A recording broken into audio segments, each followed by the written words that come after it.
সারাটা বছর অপেক্ষা করে থাকেন ঢাকিরা।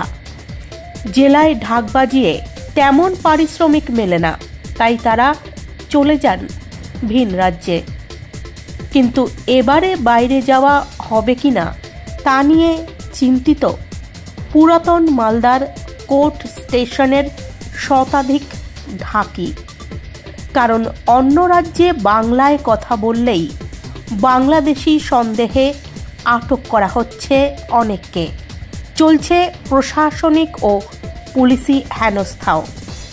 এমন পরিস্থিতিতে তারা বাইরে যেতে সাহস পাচ্ছেন না। এক ঢাকির কথায়, জেলাতে কোনো পুজো মণ্ডপে ঢাক বাজিয়ে বড় জোর 7 থেকে 8 হাজার টাকা মেলে, কিন্তু অন্য রাজ্যে সেই টাকার পরিমাণ কয়েক গুণ বেশি। তাই জেলায় না থেকে আমরা পুজোর সময় বাইরে চলে যাই। তবে এবারে যেতে পারবো কিনা জানি না। শুধু তাই নয়, ঢাকিরা তুলে ধরলেন নিজেদের বঞ্চনার কথাও। তাদের দাবি, আমরা লোকালে বাজাই 7 থেকে 8 হাজার টাকা পাই। বাইরে গেলে, যেমন দিল্লি গেলে 20 থেকে 25 হাজার টাকা পাই। হরিয়ানা গেলে 35 থেকে 40 হাজার টাকা পাই। তো এই যে আমাদের যে পেটা লাথি দেওয়া হচ্ছে, কারণ আমরা হচ্ছি বাঙালি, বাঙালির পরিচয়পত্র বলতে নাই, এবং শিল্পীদের শিল্পী কার্ডও নাই।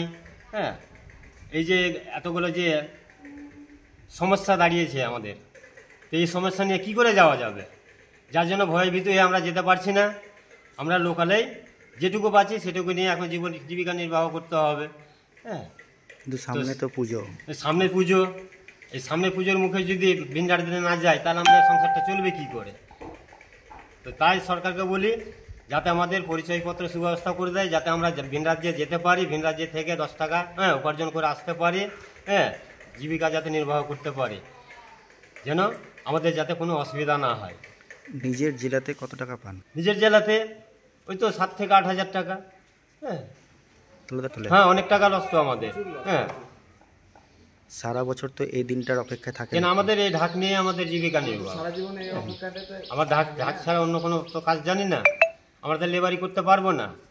পরবর্তীতে আমাদের এই যে আস্তে আস্তে বয়স হচ্ছে, ঢাকে শক্তি লাগছে, শক্তি হলেই শক্তিহীন হলেই আমরা তো অচল হয়ে যাব।